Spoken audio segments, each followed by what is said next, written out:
Welcome to ZTT Tech Talks. Today I want to talk a little bit about the Gina development board. This development board is a 1890 USB 1287 Atmel micro-based development board. It's Arduino compatible and has a whole bunch of nice features to it that I think as a developer you'll find useful and interesting. First off, this board has 128K static RAM already on the board, so you have lots of code space to play with. It's got a thermocouple, which makes this board suitable for PID controller work, reflow ovens, espresso machines, that kind of thing.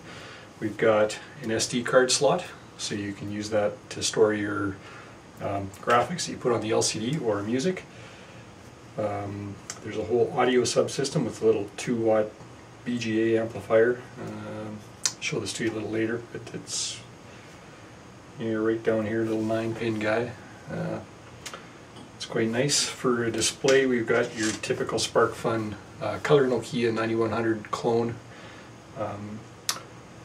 The software for this board actually runs both controllers, the Epson and the Philips. There's 5 navigation buttons, dual footprinted also, so you can put a joystick on here. We've got a USB port. So for USB we use the loofah stack, so you can do all sorts of things like run a mass storage driver or just a serial port. There's a power subsystem on this board which takes anywhere from 6 to 35 volts DC input.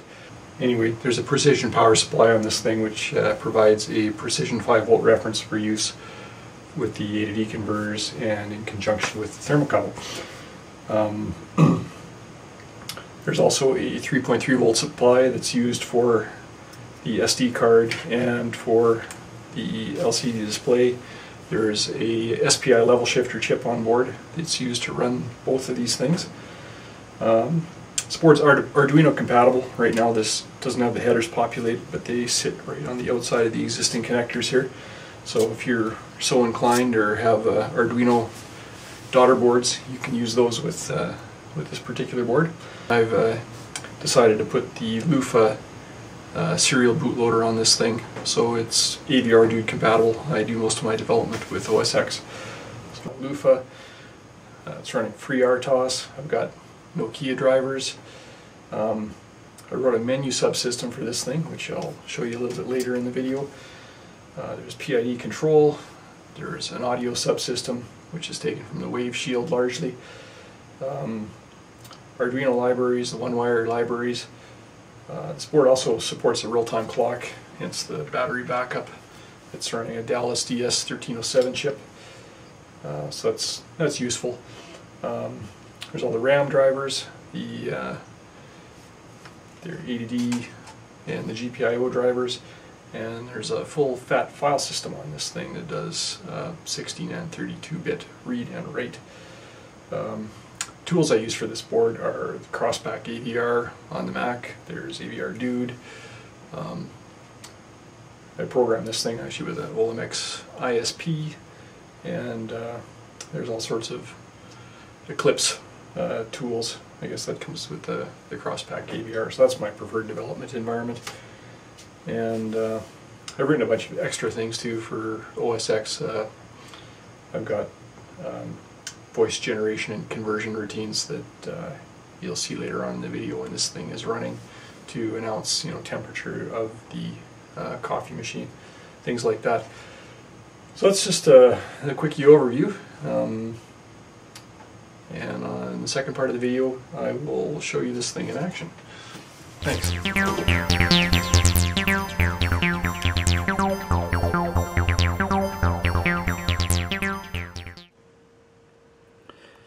Alright, here's the development board in action.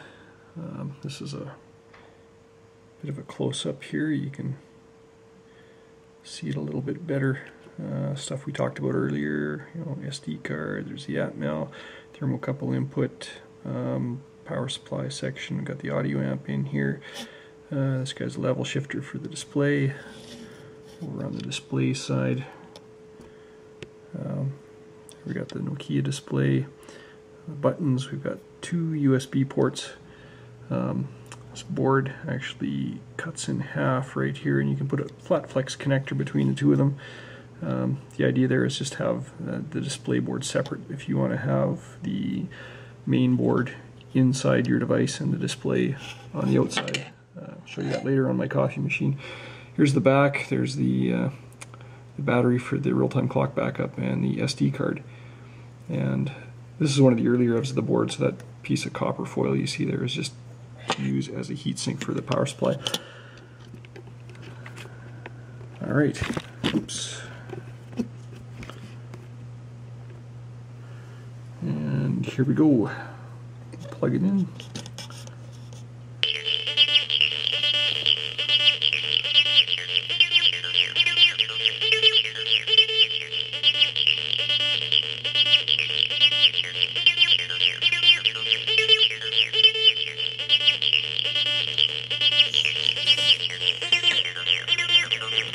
And here you can see this is running the PID software, so it's a temperature graph and the time.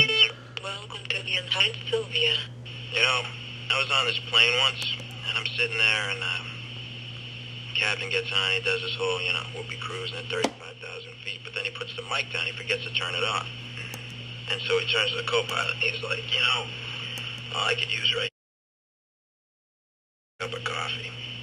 So the steward in the back of the plane, I tell him that the microphone's still on. This guy in the back of the plane's like, hey, hon, don't forget the coffee.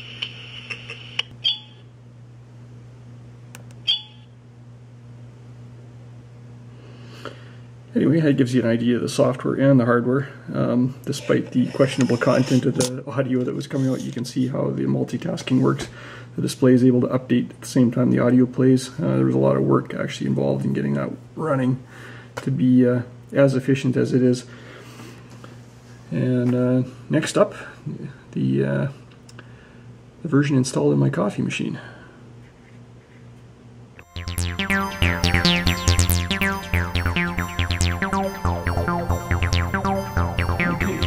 Angle here, but this is the same device installed in my coffee machine.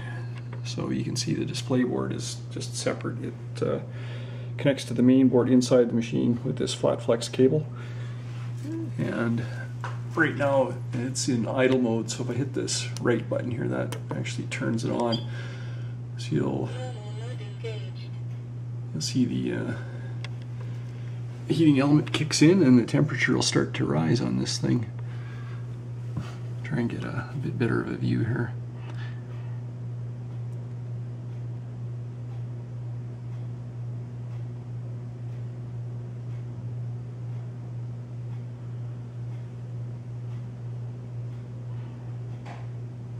And not really all that exciting. Temperature just goes up to 110, stays there. It's got a few, steam mode and things like that, and idle timeout.